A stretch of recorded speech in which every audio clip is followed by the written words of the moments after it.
Okay, so Han, so I grabbed this barrel from Crowded Barrel Distilleries, and this barrel was also used at Balcones Distilling for a bunch of random stuff.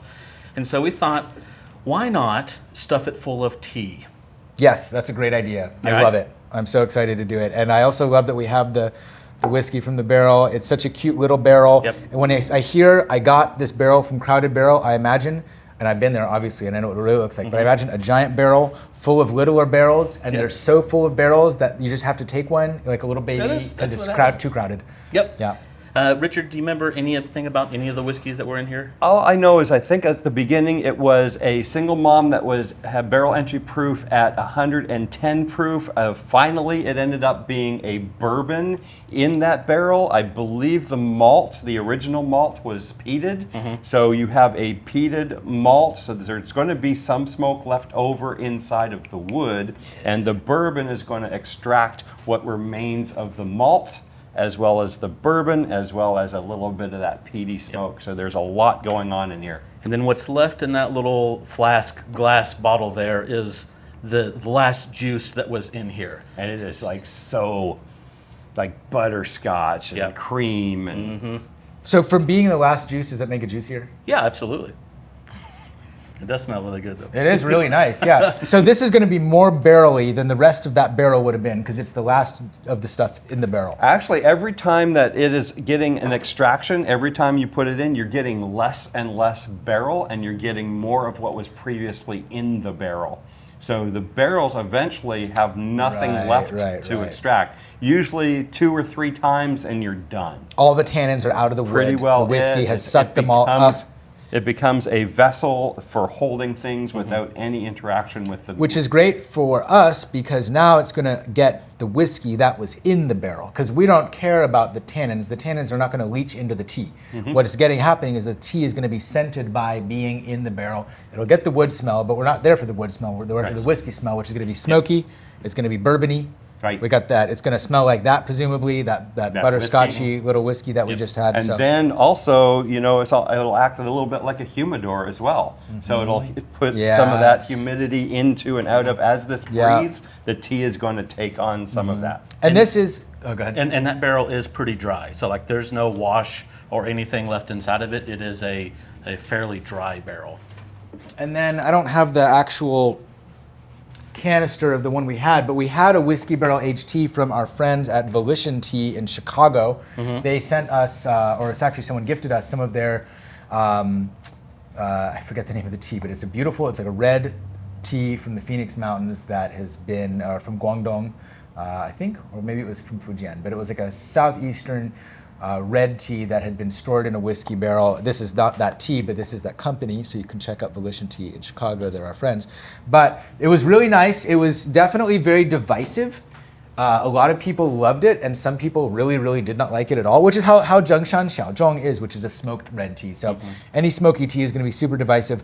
I'm very excited to see what this does. We're doing, we decided to go with a little bit different of a tea. Yep. What kind of tea is this? Mm-hmm. So usually people will do Sheng Pu'er, fermented tea in a whiskey barrel, because it already has those whiskey tastes, or people will do a red tea in a whiskey barrel, because we think of them as dark, tannic, earthy, smoky, woody, lumber notes. But I was thinking, I want to see the tea change. I want to see the tea change drastically. So I'm not going to put something in it that already has the same flavor profile. I'm going to put something in it radically different, and also taking advantage of what you said as a humidor. There's a tradition of aging pu'er in humidors. They call them pumidors, and having this wood that has moisture in the wood and breathes and has this humidor effect where you get this dynamic, moisture control in there that is going to help the tea ferment. And so I want something that is not already fermented, that is not already oxidized. I want something green and fresh that's going to really suck up a lot of these notes and really change the tea itself pretty drastically. So I picked Man'ou Shang. Fantastic. Drum roll. Drum roll. Yep. Packet full. It's a Sheng Pu'er. It's essentially a green tea from Yunnan. The pu'er that we're most familiar with in the West is going to be Sheng Pu'er, the fermented pu'er. But this is not that. This is, here, I'll let you smell it. This is my favorite kind of tea, by the way, is Sheng Pu'er. And it has a reputation for being kind of bitter, Although I don't find this one bitter at all.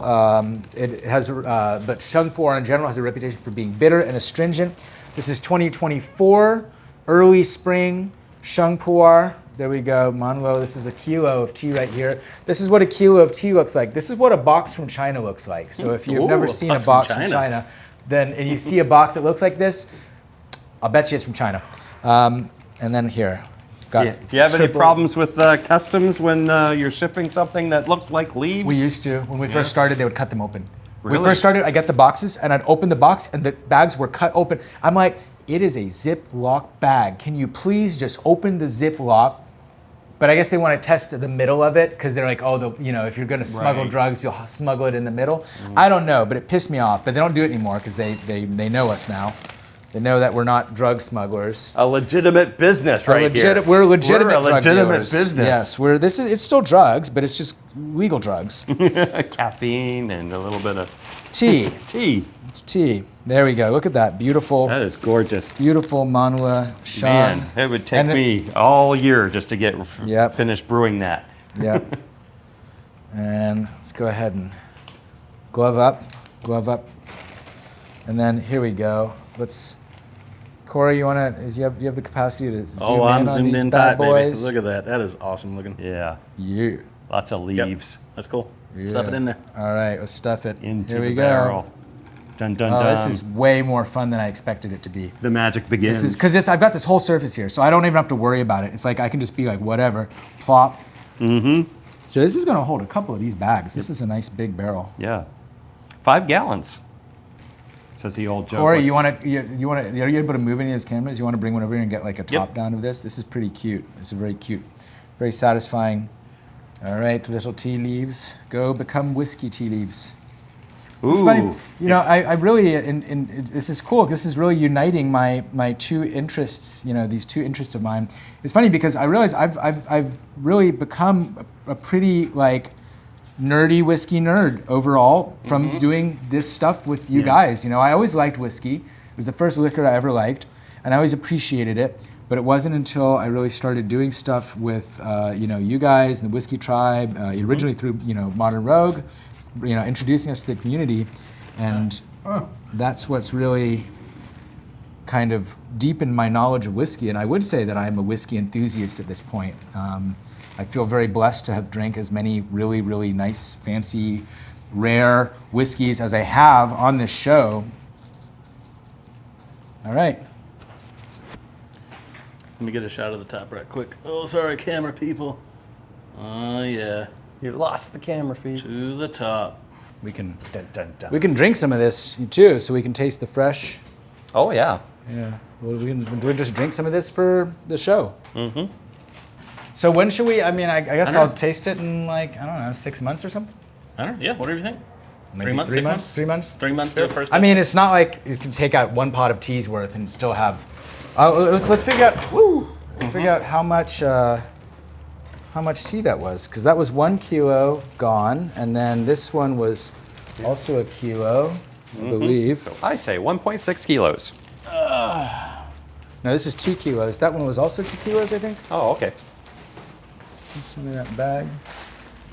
Just over 2 kilos. Hey, that's cool. So we're gonna have 2 kilos of this smoky tea that we could just sell and people could just buy it. And that would be really cool. Awesome. Because 2 kilos is a respectable amount of tea. Yeah. You know what I mean? It's not like a bullshit amount of tea. Yeah. Awesome. We'll be back. Dun, dun, dun. Ominous sound.